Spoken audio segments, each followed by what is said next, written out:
Hey everyone, Rascal here. And Mama, welcome to our channel, Paws On Animation. Today's podcast, we're covering the second Kung Fu Panda special, Secrets of the Master. And part of the Awesome Secrets collection, this special covers the origins of the three greatest masters of Kung Fu. Master Storming Ox, Thundering Rhino, and Croc. Now, Oogway enlists the help of these three street brawlers. Yes. And defeating the Wu sisters. Yes. Woo! And before we start, be sure to like, subscribe, and notification for some future podcasts and more pause videos. Absolutely. This was only 17 minutes, but it seemed like it was so much longer. Yeah, it does. It really, really does. So the way this one sets up is a little bit similar to Seas of Furious 5. And here they have Po, Tigers, and Amanda sneak into a Kung Fu museum. And you're thinking there's some type of emergency in there, like maybe there was some bandits or robbers in there. And no, he just wanted to see some of the things up close that were artifacts. And it's like, oh gosh, here we go, fanboy.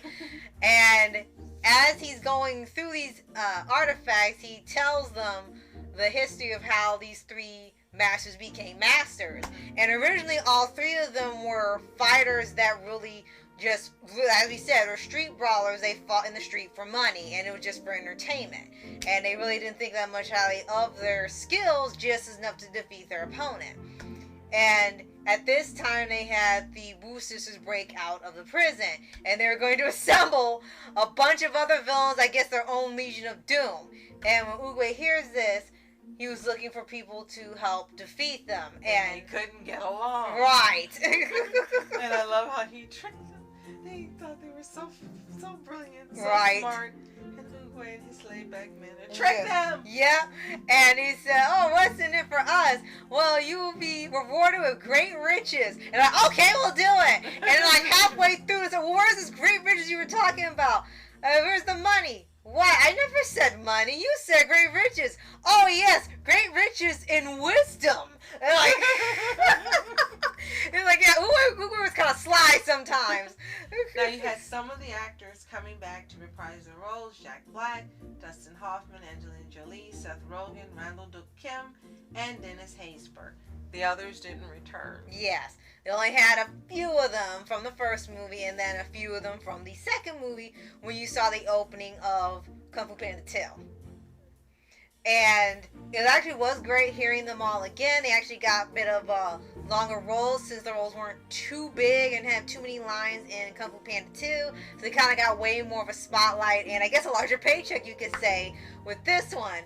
And seeing how they all ended up working together towards the end. Right. And what also stood out about each of them had a special, unique ability to them. Like one could sense anybody's weakness, sense anybody's weakness just by looking at them. And it could be something physical or mental, and he knows what to target and how to defeat them. Croc had his strong hide, and it was really hard, like you had like a turtle shell back, and opponents couldn't beat it or break it, so that's what you use for self-defense.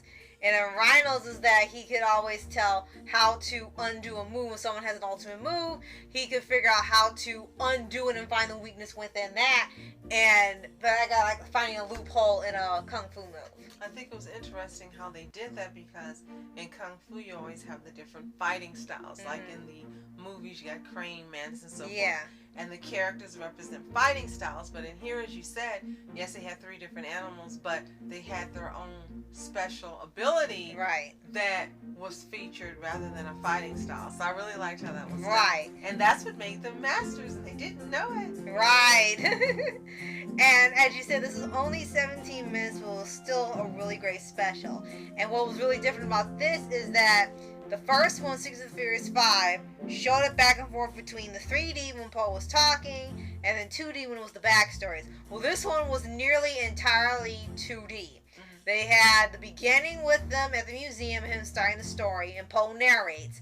And then at the end, when he's finished, it looks like they've almost fallen asleep on his story. So they really made a majority 2D without going back and forth between 2D and 3D, so you stayed immersed in the story. Exactly. And once again, it was beautifully animated just like the first one. Yes. And this is something that you can watch quickly if you just want to see something that's really good, really engaging. and really fun, because the lessons were in there as usual, but it was just so much fun to watch, even with the excitement and what was going on. I thought it was brilliant the way they had them catch the Wu sisters. That was absolutely, it was engaging. Entertaining. It was entertaining. It was fun. And they were shocked when they got caught. They couldn't believe they got caught. They thought they had so brilliantly had a plan that they would just take over and not be caught. And they were just stunned when it was like, no, there's no way. No, it's been ruined. How? Right. And Oogway, like you said, kind of tricks them a few times in here, because with some of the people he deals with, they're a bit hard-headed or stuck in their ways or don't really want to listen. And he does have to use some different methods to do it. So Oogway's a little sneaky sometimes, especially in here. And it's the part that she really didn't get of him, or didn't think that was part of him. And I think that's why he got along with Poe so well, and he trusted him to be the Dragon Warrior. Because when you get to the third movie, he's like, oh, here's my staff. And I go to the greatest of warriors. He was so happy when he came out. She was saying, how did you get his staff? Oh, no, he gave it to me. Of course he did. So in here, he always goes to the ones that seem like they're the least likely to be masters and skillful and to be of any help, just like how Poe was. Just like he did with Monkey, just like he done with these masters, or he did with Poe. He always went to the ones people looked over and found their strengths and showed them they could be more than just who they were, and being what they thought was lowly, they could be something great. And all of these people that he's helped have become just outstanding masters. I want to point out two things for this special. One, Sumile Montano voiced all three Wu sisters, Sue, Wing, and Wan. We were like amazed because it sounded like three different people. Right. And then this special one, the 2012 Annie Award for Best Animated Special Production. Oh wow, it deserved it. Yes, and then we have one voice actor from anime, Michelle Roth, who does Money Bunny. Wow. And yes, that was the last thing I was also taught through in here. Well, they always fought for money. That's pretty much was their goal all the way up until they thought Oogway was gone during an avalanche. They just wanted the money so they could be on their way and split apart. They really didn't care much. They just kind of wanted that at the end of the day. Then when they came across a village that had been just destroyed by not only the roosters but the villains they had assembled, they were really heartbroken to see all of them had lost their homes. And some of the little kids had come and asked them to help them. And it's, oh, you take money, we have money to give you so you can defeat them. It was like maybe a few gold coins. And at that point they said, no, we do this for honor, not for money. And that's when the turning point comes for them, that this was something bigger than just getting paid or just going on a trip or a journey. It was something bigger than them. So they learn multiple lessons throughout the whole thing, and it doesn't feel like it at first, but then you really go back and it's like, wow, a lot was really put into this nearly 20-minute thing that would usually be put into a 90-minute movie. Definitely.